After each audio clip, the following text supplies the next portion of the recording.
Sir நீங்கள் மறைச்சிட்டீங்க மயில.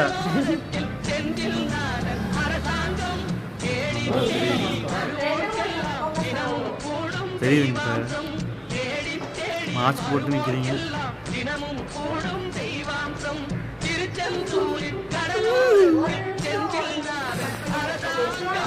ஒரு நிமிஷம் இதே சீன் ஓடிட்டு தான் நல்லா இருக்காங்க சார். போகலாமா? ஐயா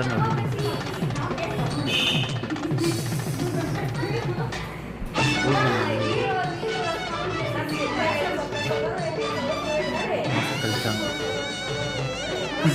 வளர்றாங்க. யாருக்கும் தெரியாது. மாமா பார்க்க போறாரு. இந்த மாஸ்க் போட்டா மட்டும் யாரு கண்டுபிடிச்சு? மாமா பார்த்தா தான் தெரிஞ்சுக்கணும்.